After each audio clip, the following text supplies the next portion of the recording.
Muitas pessoas falam que evolução é um fato. Vamos entender melhor por que esse fenômeno acontece. Primeiro temos que entender o que estas pessoas estão querendo dizer com evolução ser um fato. Alguns vão dizer que evolução é a adaptação genética de população. Outros acham que é a seleção natural e estas duas coisas são realmente fatos. Mas estes fatos provam o que a teoria se propõe a provar? O que a teoria se propõe a provar é o surgimento de todas as espécies existentes vindo de um único ancestral unicelular, e a adaptação genética de população não tem capacidade de explicar isso. Estas adaptações só explicam variações dentro de uma espécie. Por exemplo, a alteração de tamanho de bico dos tentilhões de Galápagos observados por Darwin. Estas adaptações explicam as mudanças nas espécies como tamanho, cor, funções fisiológicas, mas não explicam como surgem as espécies. E sobre a seleção natural acontece uma confusão que as pessoas acham que ela é uma causa, mas a seleção natural é um efeito. Não é a seleção natural que causa as mudanças, primeiro as mudanças acontecem. E se estas mudanças forem vantajosas para um determinado ambiente, o animal tende a se reproduzir mais. Então, se ela não é uma causa, então esse fato também não prova o surgimento de todas as espécies. Então, qual seria a hipótese que teria causado o surgimento de todas as espécies? As mutações aleatórias ao acaso. Os evolucionistas acreditam que estas mutações ao longo de milhões de anos seria a causa do surgimento das espécies, mas estas mutações são erros na duplicação do DNA. O DNA é um código altamente organizado. Mutações corrompem esse código.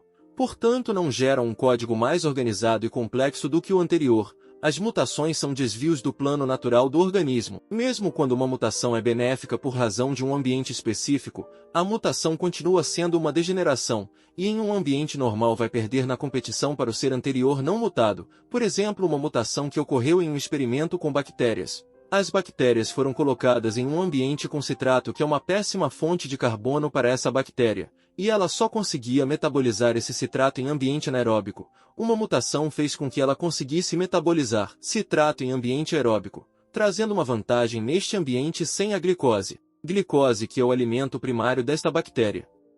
Mesmo trazendo uma vantagem, essa mutação foi um erro degenerativo que desregulou um gene que tinha um propósito para existir, e em um ambiente normal com glicose, essa bactéria mutada perderia na competição para a bactéria não mutada. A teoria da evolução, para provar o que ela se propõe a provar, teria que demonstrar que é possível que mutações aleatórias são capazes de aumentar a complexidade do ser, mesmo sendo erros degenerativos. Então a teoria da evolução não é explicar como um tentilhão altera o tamanho do seu bico por adaptação.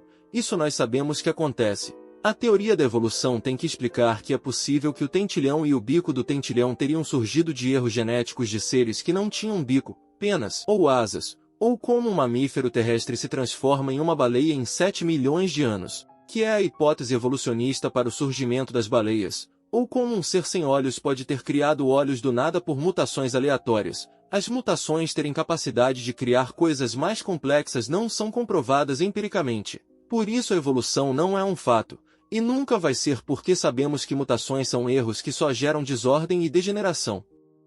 Acreditar que mutações aleatórias seriam capazes de gerar todas as espécies partindo de um ser unicelular é o mesmo que acreditar que erros no código-fonte de um software de texto podem transformá-lo em um software de edição de vídeos. Para isso acontecer, só é possível se um ser inteligente com vontade e propósito alocar e organizar os recursos necessários para fazer essa transformação.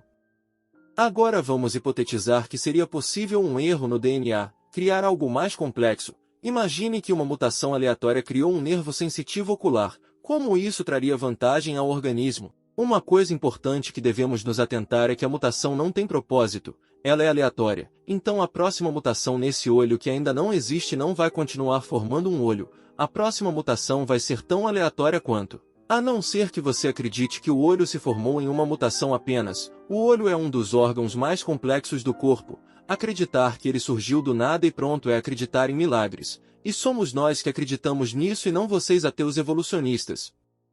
Explicar variações em um olho que já existe não é o propósito da teoria da evolução, e sim explicar como esse olho surgiu, já que viemos de um ser unicelular, o olho não existia a princípio. Então é isso. Pense duas vezes quando falar que a evolução é um fato, pois os fatos que existem na teoria da evolução não são suficientes para explicar o surgimento de todas as espécies. A teoria como um todo só vai ser um fato quando provar empiricamente que é possível que mutações tenham a capacidade, primeiro, de criar coisas novas e mais complexas mesmo sendo um erro, e segundo, se for possível criar coisas novas e mais complexas, se tem tempo hábil no universo para que estas mutações aleatórias terem gerado órgãos complexos que não existiam, sendo que cada mutação é tão aleatória quanto qualquer outra. As mutações não seguem um plano de construção pois são erros aleatórios. Mutações não são projetos. Tratem a teoria da evolução como a teoria especulativa que ela é, e que pode cair a qualquer momento como várias teorias caíram, pois são somente hipóteses baseadas em premissas não comprovadas.